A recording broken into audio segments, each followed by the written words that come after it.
Rafale deal के बाद से यह डील विवादों में घिरी रही। विपक्ष लगातार बिना किसी तर्क के और सबूत के बिना मनगढ़ंत कहानियां बनाता रहा और इस डील को रद्द कराने के प्रयास करता रहा। यहाँ तक कि भारत और फ्रांस की सरकार द्वारा सफाई देने के बावजूद भी इस पर सवाल उठाए गए। मगर जब सरकार ने सुप्रीम कोर्ट में का जवाब दिया तो इन्हें शर्मिंदा होना पड़ा और माफ़ी भी मांगनी पड़ी।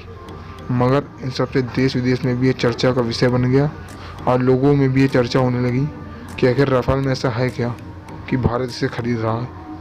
तो आपको इसकी कुछ विशेषताएं मैं आपको बता देता हूँ। ये 5th जनरेशन के विमान है। इसमें लगने वाली हैमर मिसाइल शत्रु के बंकरों, टैंकरों और बॉर्डर पोस्ट को एक झटके में तबाह कर सकती है। अब बात करते हैं स्कैल्प क्रूज मिसाइल की, जो अपनी तीव्र गति और सटीक निशाने की मदद से दुश्मनों के खेमे में प्रलय ला सकती है और इसकी मदद से दुश्मनों के किसी भी सैन्य बेस को निशाना बनाया जा सकता है। चाइना ऑक्यूपाइड तिब्बत में चीन का जो सबसे बड़ा बेस है वो तिब्बत में ही है, तो इसे निशाना बनाने के लिए स्कैल्प क्रूज मिसाइल बहुत अच्छा मिसाइल मानी जाएगी। उसे तबाह किया जा सकता है और हवा से हवा में मान करने के लिए इसमें सबसे खतरनाक meteor beyond visual range missile लगी हुई है और इस मिसाइल से बचना दुश्मन के किसी भी विमान के लिए आसान नहीं है। यह मिसाइल दुश्मन के फाइटर जेट्स को आसानी से निशाना बनाकर उन्हें धराशायी कर सकती है।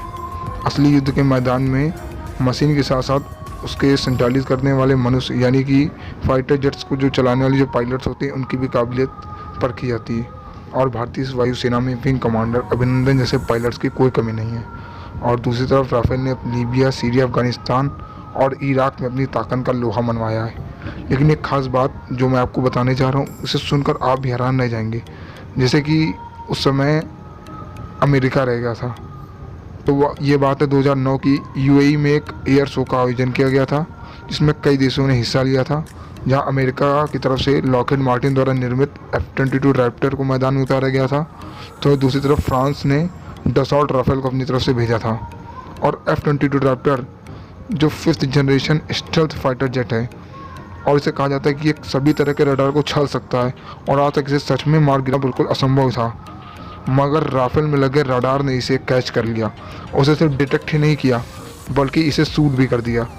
जैसे ही जब विमान इसकी रेंज में आया, रडार ने इसे डिटेक्ट किया और इसे शूट करके धराशायी कर दी। तो सोचिए, चाइना का J-20 और JF-17 जो कॉपी कैट है वो इसके आगे कहाँ टिक पाएंगे। मगर आपको जानकारी के लिए बता दें कि इसमें रियल मिसाइल से फायर नहीं किया गया था। रडार ने इसकी लोकेशन तो पता कर ली थी मगर इसे वर्चुअली हिट किया था।